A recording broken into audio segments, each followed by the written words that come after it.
Hello, this is Dr. Berry once again, and this is MEC 322 Fluids, a study aid. The purpose of the study aid is to show the integration of the Bernoulli equation combined with manometry and also mass conservation. Our problem today is flow in a duct. We have a varying area, A1 inlet, A2 exiting. We have manometer deflection with a manometer fluid with a density of 500 kilograms per meter, and we have water flowing in the duct at a volume flow rate of 0.4 cubic meters per second. Our goal is to determine the value of H, to determine the value of my manometer deflection, basically in terms of the flow variables as indicated. We always want to sit back and ask ourselves, what are the fundamental fluid principles that will guide our thought process, that will guide our solution roadmap? The first thing that we notice is we have a change in diameter, which means that we have to consider mass conservation. We have a change in pressure and velocity along a streamline, which means that, of course, the application of the Bernoulli equation is important. ISIS, we say, stands for incompressible, steady state, inviscid, and flow along a streamline. And since there's no pump or turbine or compressor shaft work along the streamline, we can apply our Bernoulli equation. We also need to apply manometry because we have a manometer defined in the problem. It's important to understand that a manometer gives us a pressure differential between 2 points. And if we know the pressure differential at those 2 points, maybe we can use that information to combine with another aspect of the solution. So one of the first thing you want to do is to apply manometry first. To apply manometry, we want to identify the key points in my diagram. We want to start and we want to identify and specify on my diagram the start and final point along a streamline. Point 1, and point 2 along my streamline here is typically along the center line and beneath the static pressure taps of my manometer. We want to also define the interface points for my manometer fluid. Here we're talking about points 3 and point 4. And if we had, and of course, so point 1 and 2 are defined as static pressure points, and we always want to make sure those points are identified because we have a manometer. Most likely we may need to use those points again. If we have a stagnation pressure tap, in this case, we do not. We have a free jet or a free surface. That may also be important as well, the free surface of a tank, as an example. Another important aspect of the problem is to label any unknown dimensions. For example, we're going to flow or to apply hydrostatics from 1 to 2. Do we have all the geometric information, say, to go from 1 to 3, 3 to 4, and 4 to 2? And in this case, we do not. We do not know the geometric information to go from point 1 to 3. We label that point as S. Pick any dummy variable, A, B, C, D, or delta. It doesn't matter. But it is important to label that unknown dimension and to place that unknown dimension on my diagram. So we want to now to apply manometry from our start point 1 to our end point 2. We want to apply hydrostatics, and we know that if we started at pressure 1, start at point 1, going from point 1 to point 3, I know the pressure will decrease because I'm increasing my elevation, which is in the opposite direction of gravity. So I would have P1 minus gamma of the fluid in that portion of my manometer times my distance s.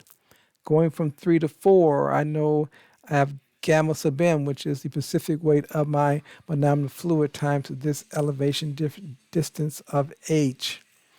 Going from 4 to 2 now, because I know that the pressure is only a function of depth.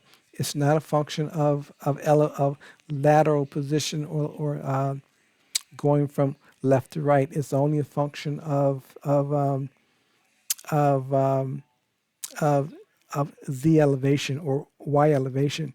So pressure is only a function of depth. It's not a function of lateral position going from left to right at the same level.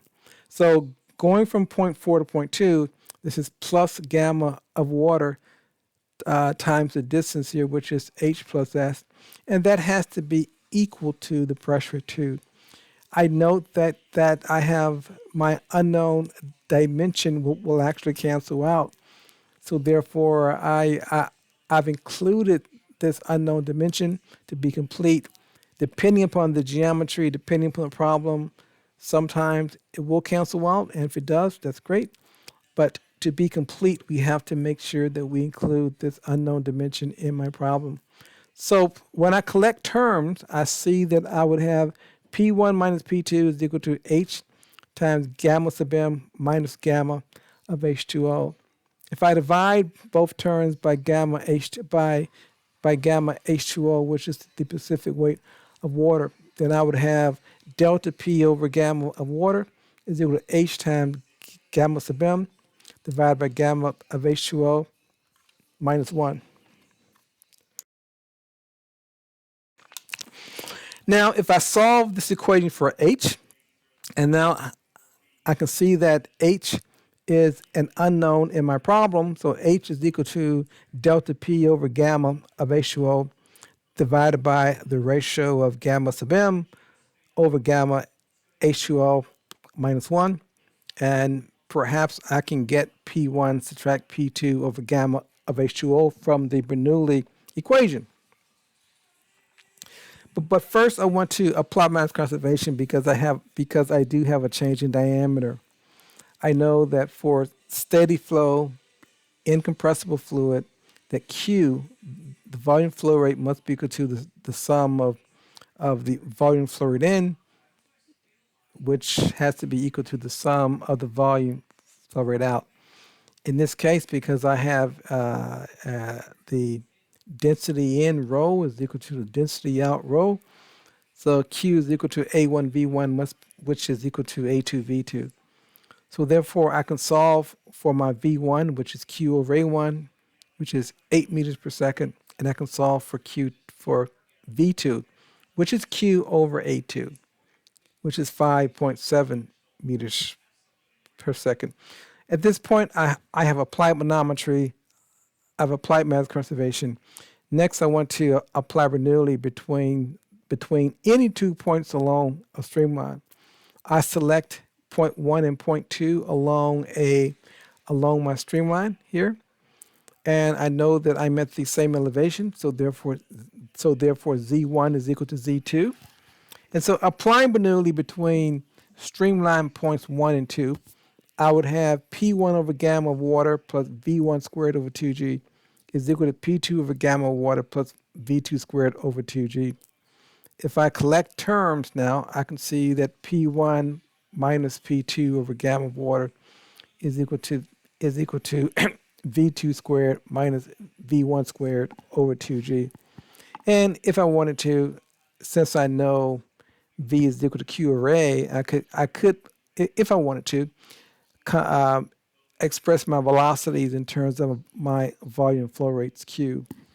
So I could end up with an expression that says that P1 minus P2 over gamma of water is equal to Q squared over 2G times 1 over A2 squared minus 1 over A1 squared. So next, I want to combine with Bernoulli and manometry. So I know that I have my manometry expression for H in terms of delta P over gamma divided by the ratio of my specific weights of the manometer and water minus 1, and also combine that with the Bernoulli, which is equal to P1 minus P2 over gamma water is equal to V2 squared minus B1 squared over 2G. So if I substitute in for P1 minus P2 over gamma in my expression for H, then I see that H can be expressed as V2 squared minus V1 squared over 2G divided by the ratio of gamma sub m divided by gamma of water minus 1. And if I look at the units of my problem, I know that in my numerator, I would have meters squared per second squared um, divided by this meter per second squared. And we note that indeed my units are consistent and it comes out in terms of meters. Of course, the problem specifies the specific weight of water as 500, specifies the density of water as 500 kgs per cubic meter, but I can find the ratio of the specific weights because I know that gamma is equal to rho times g. So gamma sub m is equal to rho of my manometer times g, and gamma of water is equal to rho of water times g, and of course this is equal to 0.50. So the purpose of this of the study aid was to give you to help you understand how to build your understanding and build your roadmap for problems that may involve manometry, a change of diameter, and also in, incompressible flow along a streamline. The point is that there will be many different geometries, and it's important to to understand what are the fundamental principles guiding the solution and the development of the roadmap, and to apply those steps in a logical and sequential manner. Thank you very much.